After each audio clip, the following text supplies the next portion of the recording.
ਸਤਿ ਸ਼੍ਰੀ ਅਕਾਲ ਜੀ।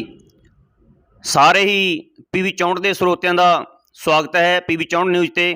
ਅੱਜ ਸਾਡੇ ਨਾਲ ਗੱਲਬਾਤ ਕਰਨ ਲਈ ਸ਼੍ਰੀ ਮਨੀਸ਼ ਜੈਨ ਜੀ, ਰਾਜਨੀਤਿਕ ਵਿਸ਼ੇਸ਼ज्ञ ਤੇ ਸਮਾਜ ਸੇਵੀ ਮੌਜੂਦ ਨੇ।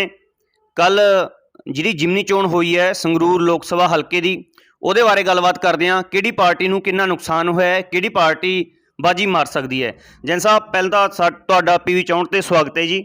ਬਹੁਤ ਬਹੁਤ ਧੰਨਵਾਦ ਜੀ ਮੈਨੂੰ ਯਾਦ ਕਰਨ ਲਈ। ਕੱਲ ਜੈਨ ਸਾਹਿਬ, ਜੋ ਇੱਕ ਚੋਣ ਹੋਈ ਹੈ ਸੰਗਰੂਰ ਲੋਕ ਸਭਾ ਹਲਕੇ ਦੀ, ਉਹਦੇ ਵਿੱਚ ਇੱਕ ਤਾਂ ਜਿਹੜੀ ਘੱਟ ਗਿਣਤੀ ਵੋਟਾਂ ਦੀ ਰਹੀ ਹੈ, ਉਹਦੇ ਬਾਰੇ ਸਾਡੇ ਦਰਸ਼ਕ ਨੂੰ ਪਾਓ ਚਾਨਣਾ। ਕੀ ਕਾਰਨ ਰਿਹਾ ਹੈ ਘੱਟ ਗਿਣਤੀ ਹੋਣ ਦਾ? ਲਗਭਗ 45% ਵੋਟਿੰਗ ਹੋਈ ਹੈ ਕੱਲ।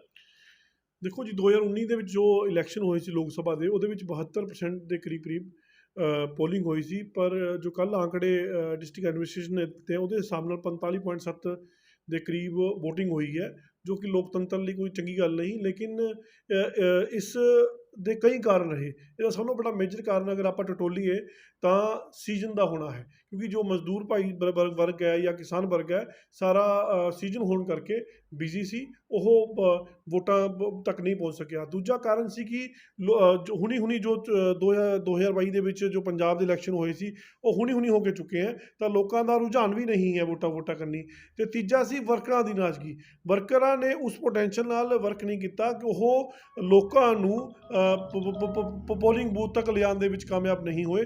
ਤਾਂ ਦੇਖੋ, ਹਰ ਚੀਜ਼ ਦੀ ਲੋੜ ਪੈਂਦੀ ਹੈ, ਪੈਸੇ ਦੀ ਲੋੜ ਪੈਂਦੀ ਆ। ਨਾ ਉਹ ਗੱਡੀਆਂ ਸੀ ਲਿਜਾਣ ਵਾਸਤੇ, ਨਾ ਉਹ ਵਰਕਰ ਸੀ, ਨਾ ਉਹ ਉਤਸ਼ਾਹ ਸੀ ਲੋਕਾਂ ਦੇ ਵਿੱਚ ਵੋਟਿੰਗ। ਇਸ ਕਰਕੇ ਵੋਟਿੰਗ ਘੱਟ ਹੋਈ ਹੈ ਇਸ ਵਾਰ। ਇੱਕ ਤਾਂ ਸਭ ਤੋਂ ਪਹਿਲਾਂ ਇੱਕ ਬਹੁਤ ਵਧੀਆ ਗੱਲ ਰਹੀ ਵੀ ਕਿਸੇ ਪੋਲਿੰਗ ਬੂਥ ਤੇ ਕਿਸੇ ਵੀ ਸ਼ਹਿਰ ਜਾਂ ਪਿੰਡ 'ਚ ਕਿਸੇ ਤਰ੍ਹਾਂ ਦੀ ਕੋਈ ਲੜਾਈ ਦੰਗਾ ਨਹੀਂ ਹੋਇਆ ਹੈਗਾ ਜੀ, ਉਹ ਬਹੁਤ ਵਧੀਆ ਸੀਗਾ। ਪਰ ਕਈ ਕਹਿੰਦੀਆਂ ਕਹਾਂਦੀਆਂ ਪਾਰਟੀਆਂ ਦੇ ਪਿੰਡਾਂ ਦੇ ਵਿੱਚ ਬੂਥ ਵੀ ਨਹੀਂ ਲੱਗੇ ਹੈਗੇ।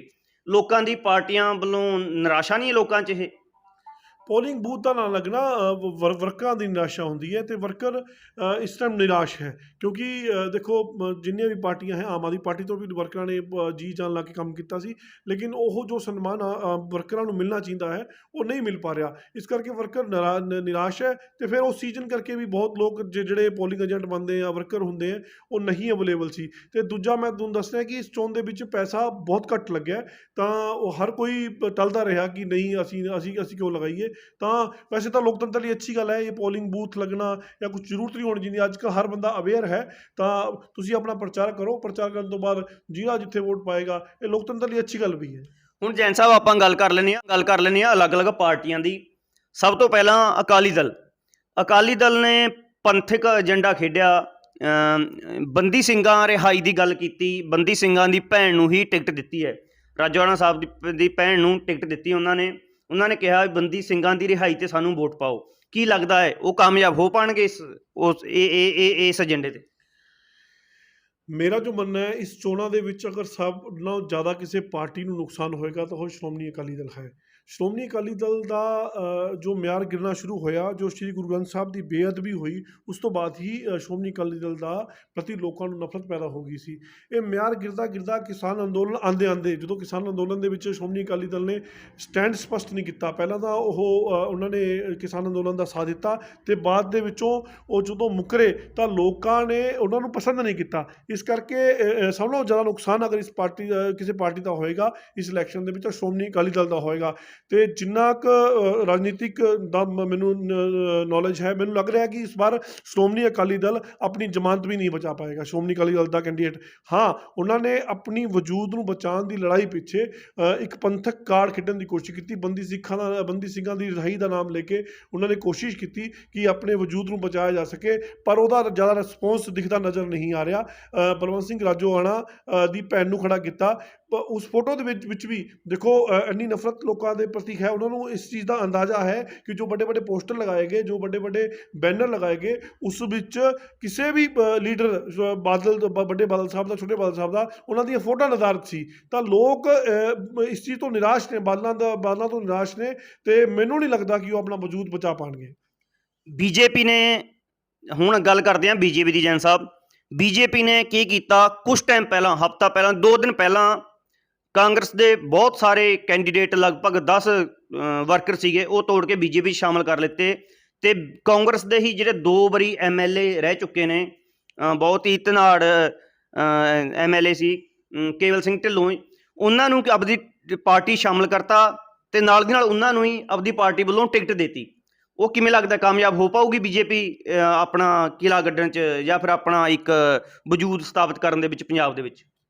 ਦੇਖੋ, ਬੀਜੇਪੀ ਦਾ ਅਗਰ ਤੁਸੀਂ ਓਵਰਆਲ ਆਕਲਨ ਕਰੋਗੇ ਤਾਂ ਪੂਰੇ ਦੇਸ਼ ਦੇ ਵਿੱਚ ਤਾਂ ਬੀਜੇਪੀ ਅਗਰ ਅੱਜ ਕਿਸੇ ਦਮ ਤੇ ਖੜੀ ਹੈ ਤਾਂ ਮੋਦੀ ਦੇ ਦਮ ਤੇ ਖੜੀ ਹੈ। ਬੀਜੇਪੀ ਜਦੋਂ ਵੀ ਵੋਟ ਮੰਗਦੀ ਹੈ ਮੋਦੀ ਦੇ ਨਾਮ ਤੇ ਵੋਟ ਮੰਗਦੀ ਹੈ ਤੇ ਮੋਦੀ ਫੈਕਟਰ ਪੰਜਾਬ ਦੇ ਵਿੱਚ ਵੀ ਕੰਮ ਕਰ ਰਿਹਾ। ਐਸੇ ਬਹੁਤ ਸੇ ਮਹਾਜਨ ਪਰਿਵਾਰਾਂ ਦੇ ਲੋਕ ਹੈ ਜੋ ਅੱਜ ਵੀ ਚਾਹੁੰਦੇ ਨੇ ਕਿ ਬੀਜੇਪੀ ਦੀ ਸਰਕਾਰ ਆਏ, ਪਰ ਕਿਸਾਨ ਅੰਦੋਲਨ ਹੋਣ ਕਾਰਨ, ਸ਼੍ਰੋਮਣੀ ਅਕਾਲੀ ਦਲ ਦੇ ਗੱਠਜੋੜ ਅਲੱਗ ਹੋਣ ਕਾਰਨ ਬੀਜੇਪੀ ਆਪਣੀ ਇੱਥੇ ਮਿੱਟੀ ਤਲਾਸ਼ ਰਹੀ ਹੈ, ਜ਼ਮੀਨ ਤਲਾਸ਼ ਰਹੀ ਹੈ ਇੱਥੇ ਆਉਣ ਵਾਲੇ 2024 ਦੇ ਇਲੈਕਸ਼ਨਾਂ ਪਿੱਛੇ। ਤਾਂ ਬੀਜੇਪੀ ਨੇ ਦੇਖੋ ਹਰ ਚੀਜ਼ ਦਾ ਨੁਕਸਾਨ ਵੀ ਹੁੰਦਾ ਤੇ ਫਾਇਦਾ ਵੀ ਹੁੰਦਾ। ਕੇਵਲ ਬੀਜੇਪੀ ਇਸ ਚੀਜ਼ 'ਚ ਕਾਮਯਾਬ ਰਹੀ ਕਿ ਉਹ ਵੱਡੇ ਵੱਡੇ ਚਿਹਰੇ, ਚਾਹੇ ਉਹ ਜ਼ਿਕਰ ਕਰਾਂ ਮੈਂ ਪਰਮਿੰਦਰ ਢੀਂਡਸਾ ਜੀ ਦਾ ਜ਼ਿਕਰ ਕਰਾਂ ਜਾਂ ਕੈਪਟਨ ਅਮਰਿੰਦਰ ਸਿੰਘ ਦਾ ਜ਼ਿਕਰ ਕਰਾਂ, ਸੁਨੀਲ ਜਾਖੜ ਦਾ ਜ਼ਿਕਰ ਕਰਾਂ, ਰਾਜਕੁਮਾਰ ਵੇਰਕਾ ਦਾ ਜ਼ਿਕਰ ਕਰਾਂ, ਤਾਂ ਐਸੇ ਬਹੁਤ ਸੇ ਚਿਹਰੇ ਲਿਆਉਣ ਦੇ ਵਿੱਚ ਕਾਮਯਾਬ ਹੋ ਗਈ। ਉਹਨਾਂ ਦੇ ਵਿੱਚ ਇੱਕ ਚਿਹਰਾ ਸੀ ਕੇਵਲ ਸਿੰਘ ਢਿੱਲੋਂ, ਜੋ ਕਿ ਇੱਥੋਂ ਪਹਿਲਾਂ ਵੀ ਚੋਣ ਲੜ ਚੁੱਕੇ ਨੇ। ਤਾਂ ਉਹਨਾਂ ਨੇ ਕਿਸੇ ਵਰਕਰ ਤੇ ਵਿਸ਼ਵਾਸ ਨਾ ਕਰਕੇ ਕੇਵਲ ਸਿੰਘ ਢਿੱਲੋਂ ਦੇ ਉੱਪਰ ਦਾਅ ਖੇਡਿਆ ਹੈ, ਜੋ ਮੈਨੂੰ ਨਹੀਂ ਲੱਗਦਾ ਜ਼ਿਆਦਾ ਕਾਮਯਾਬ ਹੋਏਗਾ। ਜਿੰਨਾ ਕੁ ਫਾਇਦਾ ਹੋਏਗਾ ਉਹਨਾਂ ਨੁਕਸਾਨ ਵੀ ਹੋਏਗਾ। ਪਰ ਹਾਂ, ਮੋਦੀ ਫੈਕਟਰ ਇੱਕ ਕਾਰਨ ਜੋ ਇੱਕ ਵੋਟ ਬੈਂਕ ਸੀ, ਇਹ ਗੱਲ ਨਿਸ਼ਚੈ ਹੈ ਕਿ ਇਸ ਵਾਰ ਬੀਜੇਪੀ ਦਾ ਵੋਟ ਬੈਂਕ ਇਸ ਜ਼ਿਮਨੀ ਚੋਣਾਂ ਦੇ ਵਿੱਚ ਵਧੇਗਾ। ਤੇ ਹੁਣ ਗੱਲ ਕਰ ਲੈਂਦੇ ਹਾਂ ਜੈਨ ਸਾਹਿਬ, ਆਪਾਂ ਮਾਨ ਸਾਹਿਬ ਦੀ, ਸਿਮਰਨਜੀਤ ਮਾਨ ਦੀ। ਉਹਨਾਂ ਨੂੰ ਵੀ ਇਸ ਵਾਰ ਇਸ ਸੰਗਰੂਰ ਜ਼ਿਮਨੀ ਚੋਣ ਦੇ ਵਿੱਚ ਵਧੀਆ ਹੁਲਾਰਾ ਮਿਲਿਆ, ਲੋਕਾਂ ਨੇ ਵੋਟਾਂ ਪਾਈਆਂ ਨੇ ਉਹਨਾਂ ਨੂੰ। ਉਹਨਾਂ ਨੇ ਦੀਪ ਸਿੰਘ ਸਿੱਧੂ ਦੇ ਨਾਮ ਤੇ ਸਿੱਧੂ ਮੂਸੇਵਾਲੇ ਨੂੰ ਉਹ ਵੀ ਕਿਹਾ ਸੀਗਾ ਮੇਰੇ ਪ੍ਰਚਾਰ ਤੇ ਆਉਣਾ ਸੀ। ਅਚਾਨਕ ਉਹਨਾਂ ਦਾ ਇੰਸੀਡੈਂਟ ਹੋ ਗਿਆ, ਉਸ ਦਾ ਵੀ ਕਿਸੇ ਪਾਰਟੀ ਨੂੰ ਨੁਕਸਾਨ ਹੋਊਗਾ ਜੋ ਇੰਸੀਡੈਂਟ ਹੋਇਆ ਸੀਗਾ। ਤੇ ਸਿਮਰਨਜੀਤ ਮਾਨ ਨੂੰ ਕੀ ਲੱਗਦਾ ਹੈ, ਕੀ ਪੋਜੀਸ਼ਨ ਰਹਿ ਸਕਦੀ ਹੈ ਉਹਨਾਂ ਦੀ?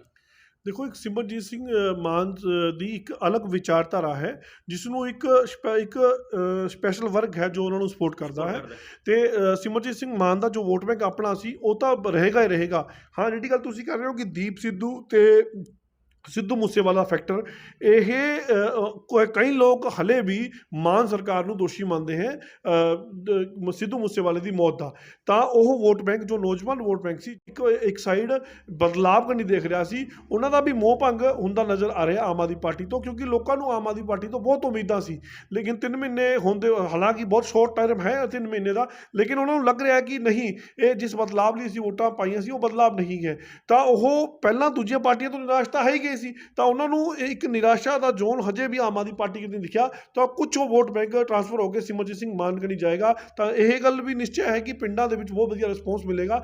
ਪਰ ਇੱਕ ਬਹੁਤ ਵੱਡੀ ਕਮਜ਼ੋਰੀ ਸਿਮਰਜੀਤ ਸਿੰਘ ਮਾਨ ਰਹੀ ਹੈ ਕਿ ਜੋ ਹਿੰਦੂ ਵਰਗ ਹੈ, ਮਹਾਜਨ ਵਰਗ ਹੈ, ਉਹ ਸਿਮਰਜੀਤ ਸਿੰਘ ਮਾਨ ਨੂੰ ਵੋਟ, ਕਿਉਂਕਿ ਉਹਨਾਂ ਦੀ ਖਾਲਿਸਤਾਨੀ ਜੋ ਵਿਚਾਰਧਾਰਾ ਹੈ ਉਸ ਨੂੰ ਵੋਟ ਬੈਂਕ ਦਿਖਦਾ ਨਜ਼ਰ ਨਹੀਂ ਆ ਰਿਹਾ, ਇਸ ਕਰਕੇ ਉਹ ਵੀ ਕੋਈ ਜ਼ਿਆਦਾ ਕਾਮਯਾਬ ਨਜ਼ਰ ਨਹੀਂ ਆਉਣਗੇ। ਹਾਂ, ਉਹਨਾਂ ਦਾ ਵੋਟ ਬੈਂਕ ਜ਼ਰੂਰ ਵਧੇਗਾ ਇਸ ਵਾਰ।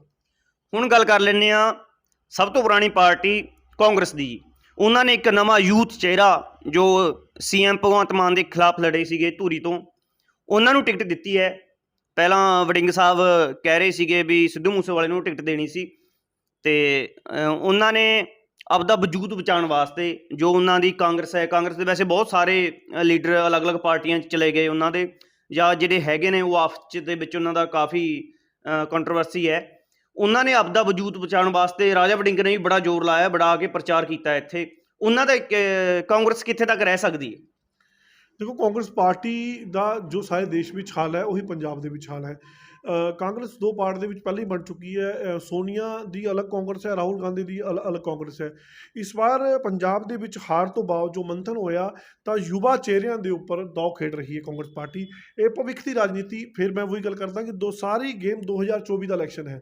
2024 ਦਾ ਜੋ ਲੋਕ ਸਭਾ ਇਲੈਕਸ਼ਨ ਹੈ ਉਹਦੇ ਵਿੱਚ ਪੰਜਾਬ ਦੇ ਵਿੱਚ ਕਾਂਗਰਸ ਪਾਰਟੀ ਦਾ ਕੀ ਹਾਲ ਰਹੇਗਾ, ਤਾਂ ਉਸ ਦੀ ਤਿਆਰੀ ਹੋ ਰਹੀ ਹੈ। ਤਾਂ ਕਰਕੇ ਯੁਵਾ ਚਿਹਰਿਆਂ ਦੇ ਉੱਪਰ ਦਾਅ ਖੇਡਿਆ ਜਾ ਰਿਹਾ। ਦਲਬੀਰ ਗੋਲਡੀ ਭਗਵੰਤ ਮਾਨ ਦੇ ਖਿਲਾਫ ਚੋਣ ਲੜਨ ਕਾਰਨ ਕਾਫੀ ਪਾਪੂਲਰ ਹੋ ਗਏ ਸੀ, ਮੀਡੀਆ ਦੇ ਵਿੱਚ ਵੀ ਪਾਪੂਲਰ ਹੋਈ ਸੀ। ਤਾਂ ਉਸ ਨੂੰ ਇਨਕੈਸ਼ ਕਰਨ ਦੀ ਪਲਾਨਿੰਗ ਹੈ ਕਾਂਗਰਸ ਪਾਰਟੀ ਦੀ, ਪਰ ਮੈਨੂੰ ਨਹੀਂ ਲੱਗਦਾ ਕਿ ਉਹਨਾਂ ਨੂੰ ਕੋਈ ਜ਼ਿਆਦਾ ਬੈਨੀਫਿਟ ਮਿਲੇਗਾ ਦਲਬੀਰ ਗੋਲਡੀ ਨੂੰ, ਤੇ ਕਾਂਗਰਸ ਵੀ ਹਾਸ਼ੀਏ ਤੇ ਹੀ ਜਾਏਗੀ ਫਿਰ ਪੰਜਾਬ ਦੇ ਵਿੱਚ। ਤੇ ਜੈਨ ਸਾਹਿਬ, ਹੁਣ ਗੱਲ ਕਰ ਲੈਂਦੇ ਹਾਂ ਸੱਤਾਧਰ ਪਾਰਟੀ ਆਮ ਆਦਮੀ ਪਾਰਟੀ ਦੀ। ਉਹਨਾਂ ਨੇ ਵੀ, ਆਮ ਆਦਮੀ ਪਾਰਟੀ ਨੇ ਵੀ ਬੜਾ ਜ਼ੋਰ ਲਾਇਆ, ਬੜੇ ਜ਼ੋਰ ਸ਼ੋਰ ਨਾਲ ਪ੍ਰਚਾਰ ਕੀਤਾ ਹੈ। CM ਭਗਵੰਤ ਮਾਨ ਨੇ ਵੀ ਬਹੁਤ ਸਾਰੇ ਰੋਡ ਸ਼ੋਅ ਕੀਤੇ ਨੇ। ਦਿੱਲੀ ਦੇ ਉਪ ਮੁੱਖ ਮੰਤਰੀ ਮਨੀਸ਼ ਸਿਸੋਦੀਆ ਵੀ ਆ ਕੇ ਗਏ ਸੀਗੇ, ਅਰਵਿੰਦ ਕੇਜਰੀਵਾਲ ਵੀ ਆ ਕੇ ਗਏ ਸੀਗੇ। ਉਹਨਾਂ ਨੂੰ ਕੀ ਲੱਗਦਾ ਹੈ ਕਿ ਜੋ 3 ਮਹੀਨਿਆਂ ਦੀ ਕਾਰਗੁਜ਼ਾਰੀ ਹੈ ਉਹਨਾਂ ਨੂੰ ਲੋਕ ਕਿਹੋ ਜਿਹਾ ਰਿਸਪੌਂਸ ਦੇਣਗੇ, ਅਤੇ ਸਿੱਧੂ ਮੂਸੇਵਾਲੇ ਦੇ ਜੋ ਇੰਸੀਡੈਂਟ ਹੋਇਆ ਉਹਦਾ ਪਹਿਲਾਂ ਵੀ ਤੁਸੀਂ ਦੱਸ ਚੁੱਕੇ ਹੋ, ਉਹਦਾ ਮਾਨ ਸਰਕਾਰ ਨੂੰ, ਆਮ ਆਦਮੀ ਪਾਰਟੀ ਨੂੰ ਕਿੰਨਾ ਕੁ ਨੁਕਸਾਨ ਹੋਣਾ ਹੈ, ਅਤੇ ਕਿੰਨਾ ਕੁ ਉਹਦਾ ਕਿਸ ਹੱਦ ਤੱਕ ਉਹ ਜਾ ਸਕਦੇ ਨੇ, ਕਿਸ ਲੈਵਲ ਤੱਕ ਉਹਨਾਂ ਦਾ ਉਹ ਹੋਊਗਾ? ਦੇਖੋ, ਅਗਰ ਖਤਰੇ ਦੀ ਘੰਟੀ ਲੱਗ ਰਹੀ ਸੀ ਤਾਂ ਹੀ ਆਮ ਆਦਮੀ ਪਾਰਟੀ ਨੇ ਇੰਨਾ ਪ੍ਰਚਾਰ ਕੀਤਾ ਕਿ ਤੇ ਇਹਨਾਂ ਦੇ ਮੁਖੀ ਸੁਪਰੀਮੋ ਅਰਵਿੰਦ ਕੇਜਰੀਵਾਲ ਨੂੰ ਮੈਦਾਨ 'ਚ ਉਤਰਨਾ ਪਿਆ, ਭਗਵੰਤ ਮਾਨ ਨੂੰ ਉਤਰਨਾ ਪਿਆ, ਤੇ ਸਾਰੇ MLA ਇੱਥੇ ਸੀ। ਤਾਂ ਆਮ ਆਦਮੀ ਪਾਰਟੀ ਨੇ ਪ੍ਰਚਾਰ ਦੇ ਵਿੱਚ ਕੋਈ ਕਸਰ ਨਹੀਂ ਛੱਡੀ। ਪਰ ਇਸ ਦੇ ਬਾਵਜੂਦ ਵੀ ਜਿਨ੍ਹਾਂ ਵੋਟਾਂ ਨਾਲ ਮਾਨ ਸਾਹਿਬ ਜਿੱਤੇ ਸੀ, ਮੈਨੂੰ ਨਹੀਂ ਲੱਗਦਾ ਕਿ ਇਸ ਵਾਰ ਉਹ ਉਨੇ ਵੋਟਾਂ ਦੇ ਨਾਲ ਜਿੱਤਣਗੇ। ਰਹੀ ਸੱਤਾਧਰ ਦੇ ਖਿਲਾਫ ਜੋ ਲੋਕਾਂ ਦੀ ਨਾਰਾਜ਼ਗੀ ਹੈ, ਉਹ ਨਿਸ਼ਚਿਤ ਹੈ। 3 ਮਹੀਨਿਆਂ ਦੀ ਸਰਕਾਰ ਹੋਣ ਦੇ ਬਾਅਦ ਕੁਝ ਵਾਅਦੇ ਹਾਲਾਂਕਿ ਬਹੁਤ ਸਹੀ ਟਰੈਕ ਤੇ ਜਾ ਰਹੇ ਸੀ। ਭਗਵੰਤ ਮਾਨ ਜਦੋਂ ਉਹਨਾਂ ਨੇ ਬਹੁਤ ਜੋ ਪੈਨਸ਼ਨ ਵਾਲਾ ਜੋ ਪੈਨਸ਼ਨ ਹਟਾਈ, ਉਹ ਪਲਾਨ ਚੱਕਿਆ, ਜਾਂ ਜੋ ਪੰਚਾਇਤੀ ਜ਼ਮੀਨਾਂ ਦਾ ਛੁਟਵਾਈਆਂ, ਜਾਂ ਕਈ ਕੇਸ ਜੋ ਪੁਰਾਣੇ ਲੀਡਰ ਸੀ ਜਿਨ੍ਹਾਂ ਭ੍ਰਿਸ਼ਟਾਚਾਰ ਕੀਤਾ ਸੀ, ਤਾਂ ਉਹਨਾਂ ਦਾ ਲੋਕਾਂ ਦੇ ਇੰਪੈਕਟ ਦੇਖਣ ਨੂੰ ਮਿਲਿਆ। ਲੇਕਿਨ ਉਹ ਕਿਤੇ ਆਂਦਾ ਜੋ ਸਿੱਧੂ ਮੂਸੇਵਾਲੇ ਦਾ ਜੋ ਕਾਂਡ ਹੋਇਆ, ਉਸ ਤੋਂ ਬਾਅਦ ਆਮ ਆਦਮੀ ਪਾਰਟੀ ਦੀ ਮਾਨ ਸਰਕਾਰ ਬੈਕਫੁੱਟ ਤੇ ਚਲੀ ਗਈ। ਤੇ ਉਹ ਹਾਲਾਂਕਿ ਉਹ ਡੈਮੇਜ ਕੰਟਰੋਲ ਲਾਰੈਂਸ ਬਿਸ਼ਨੋਈ ਨੂੰ ਪਕੜਨ ਤੋਂ ਬਾਅਦ ਉਹ ਡੈਮੇਜ ਕੰਟਰੋਲ ਦੇ ਵਿੱਚ ਕਾਮਯਾਬ ਹੋ ਗਈ, ਪਰ ਉਹ ਵੋਟਾਂ 'ਚ ਕਿੰਨਾ ਕਨਵਰਟ ਹੋਏਗਾ ਉਹ ਆਉਣ ਵਾਲਾ ਟਾਈਮ ਦੱਸੇਗਾ। ਚਲੋ ਜੈਨ ਸਾਹਿਬ, ਕੀ ਲੱਗ ਰਿਹਾ ਤੁਹਾਨੂੰ, ਕਿਹੜੀ ਪਾਰਟੀ ਇਸ ਇਲੈਕਸ਼ਨ ਦੇ ਵਿੱਚੋਂ ਬਾਜੀ ਮਾਰ ਸਕਦੀ ਹੈ? ਕਿਹੜੀ ਪਾਰਟੀ ਕਿਵੇਂ ਨੰਬਰ ਤੇ ਰਹਿ ਸਕਦੀ ਹੈ? ਇਹਦੇ ਬਾਰੇ ਕੋਈ ਸਾਡੇ ਦਰਸ਼ਕਾਂ ਨੂੰ ਪਾਓ ਚਾਨਣ। ਮੇਰਾ ਜੋ ਅਨੁਮਾਨ ਹੈ 7 ਲੱਖ ਦੇ ਕਰੀਬ ਵੋਟ ਪੋਲ ਹੋਈ ਹੈ, ਤੇ ਮੈਂ ਹਲੇ ਵੀ ਅੱਜ ਇਹਨਾਂ ਬਾਵਜੂਦ, ਇਸ ਵਿਰੋਧ ਦੇ ਬਾਵਜੂਦ ਵੀ ਆਮ ਆਦਮੀ ਪਾਰਟੀ ਨੂੰ ਅੱਜ ਦੇਣਾ ਚਾਹਾਂਗਾ। ਮੈਨੂੰ ਲੱਗਦਾ ਹੈ ਕਿ ਜੋ ਆਮ ਆਦਮੀ ਪਾਰਟੀ ਦੇ ਕੈਂਡੀਡੇਟ ਹੈ ਗੁਰਬੇਲ ਘਰਾਚੋ, ਜੋ ਇੱਕ ਸਰਪੰਚ ਤੋਂ ਸੰਸਦ ਤੱਕ ਜੋ ਉਹਨਾਂ ਨੇ ਪ੍ਰਚਾਰ ਕੀਤਾ, ਇੱਕ ਛੋਟੇ ਜਿਹੇ ਵਲੰਟੀਅਰ ਨੂੰ ਉਠਾ ਕੇ ਉਹਨਾਂ ਨੇ MP ਸੀਟ ਦਿੱਤੀ, ਬਹੁਤ ਵੱਡੀ ਗੱਲ ਹੈ। ਤਾਂ 1,80,000 ਤੋਂ ਲੈ ਕੇ 2 ਲੱਖ ਦੇ ਕਰੀਬ ਵੋਟ ਮੈਨੂੰ ਲੱਗਦਾ ਗੁਰਮੇਲ ਘਰਾਚੋ ਨੂੰ ਮਿਲੇਗੀ। ਜੋ ਮੇਰਾ ਮੰਨਣਾ ਹੈ 1.5 ਲੱਖ ਵੋਟ ਜੋ ਮੋਦੀ ਦੇ ਨਾਮ ਤੇ ਵੋਟ ਪਏਗੀ, ਜਾਂ BJP ਦਾ ਵੋਟ ਬੈਂਕ ਹੈ, ਇਸ ਵਾਰੀ ਵਧੇਗਾ। 1.5 ਲੱਖ ਦੇ ਕਰੀਬ BJP ਨੂੰ ਵੋਟ ਪਏਗੀ, ਤੇ 1.5 ਲੱਖ ਦੇ ਕਰੀਬ ਹੀ, ਕਿਉਂਕਿ ਸਿਮਰਜੀਤ ਸਿੰਘ ਮਾਨ ਜੋ ਉਹਨਾਂ ਨੂੰ ਪਿੰਡਾਂ ਦੇ ਵਿੱਚ ਬਹੁਤ ਸਾਰਾ ਰਿਸਪੌਂਸ ਮਿਲਿਆ, 1.5 ਲੱਖ ਦੇ ਕਰੀਬ ਉਹਨਾਂ ਨੂੰ ਮਿਲੇਗਾ। ਤੇ ਯੰਗ ਬ੍ਰਿਗੇਡ ਹੋਣ ਦੇ ਕਾਰਨ 1,20,000 ਦੇ ਕਰੀਬ ਵੋਟ ਬੈਂਕ ਮਿਲੇਗਾ ਆਪਣੇ ਦਲਬੀਰ ਗੋਲਡੀ ਜੀ ਨੂੰ, ਤੇ 80,000 ਦੇ ਕਰੀਬ 70 ਤੋਂ 80,000 ਦੇ ਕਰੀਬ ਵੋਟ ਬੈਂਕ ਮਿਲੇਗਾ ਸ਼੍ਰੋਮਣੀ ਅਕਾਲੀ ਦਲ ਦੀ, ਜੋ ਕਿ ਸ਼ਾਇਦ ਆਪਣੀ ਜ਼ਮਾਨਤ ਵੀ ਨਾ ਬਚਾ ਸਕਣ, ਤੇ 20,000 ਦੇ ਕਰੀਬ ਫੁਟਕਲ ਹੈ। ਤਾਂ ਇਸ ਤਰ੍ਹਾਂ 7 ਲੱਖ ਦੇ ਕਰੀਬ ਇਹ ਰਹਿਣ ਦੀ ਉਮੀਦ ਰੱਖਦੀ ਹੈ ਮੈਨੂੰ। ਓਕੇ, ਤਾਂ ਸਾਡੇ ਚੈਨਲ ਲਈ ਤੁਹਾਨੂੰ ਟਾਈਮ ਕੱਢਿਆ, ਸਾਡੇ ਦਰਸ਼ਕਾਂ ਨੂੰ ਬਹੁਤ ਵਧੀਆ ਅਲੱਗ ਜੋ ਵੀ ਇਸ ਇਲੈਕਸ਼ਨ ਦੇ ਵਿੱਚ ਇੰਸੀਡੈਂਟ ਵਾਪਰੇ ਉਹਨਾਂ ਬਾਰੇ ਚਾਨਣਾ ਪਾਇਆ। ਜੈਨ ਸਾਹਿਬ, ਪਹਿਲਾਂ ਤੁਹਾਡਾ ਸਾਡੇ ਚੈਨਲ 'ਤੇ ਆਉਣ ਲਈ ਤੁਹਾਡਾ ਬਹੁਤ ਬਹੁਤ ਧੰਨਵਾਦ। ਆਉਣ ਵਾਲੇ ਸਮੇਂ 'ਚ ਸਾਨੂੰ ਟਾਈਮ ਦਿੰਦੇ ਰਹੋ, ਉਹਦੇ ਬਾਰੇ ਵੀ ਅਸੀਂ ਬਹੁਤ ਬਹੁਤ ਧੰਨਵਾਦ ਜੀ। ਜਦੋਂ ਵੀ ਤੁਹਾਨੂੰ ਯਾਦ ਕਰੋਗੇ ਮੈਂ ਜ਼ਰੂਰ ਹਾਜ਼ਰ ਹੋਵਾਂਗਾ।